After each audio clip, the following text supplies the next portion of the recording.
Sir, Google data centre, Adani centre ఒకటే అయినప్పుడు మరి వైఎస్ఆర్సీపీ ఏ అంశం మీద అపోజ్ చేస్తుంది? అపోజ్ చేయడం లేదు. పర్యావరణం కానీ ల్యాండ్ కానీ. No, we're not opposing.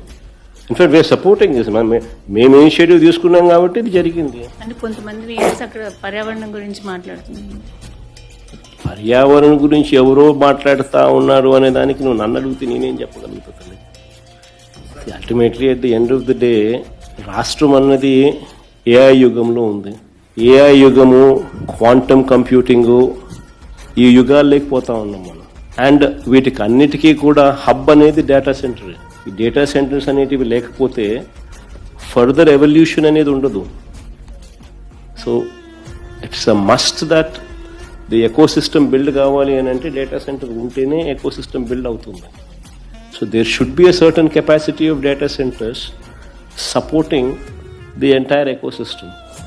Maybe beyond a point, beyond a scale వెళితే నువ్వు చెప్పినట్టు పవర్ రిక్వైర్మెంట్స్ వల్ల అయితేనేమి, ఇంకొకటి అయితేనేమి, వాటర్ గజ్లింగ్ అయితేనేమి, ఇంకొకటి అయితేనేమి నువ్వు చెప్పిన కొన్ని సమస్యలు రావచ్చు. బట్ ఒక సర్టన్ కెపాసిటీ అయితే బిల్డ్ కావాల్సిన అవసరం అయితే ఖచ్చితంగా ఉంది. ఆ సర్టన్ కెపాసిటీ బిల్డ్ అయ్యేదాకా ప్రతి ఒక్కళ్ళం కూడా దానికి సపోర్ట్ చేయాల్సిన అవసరం ఉంది. After a certain capacity, beyond a certain capacity మీరు చెప్పింది కరెక్ట్.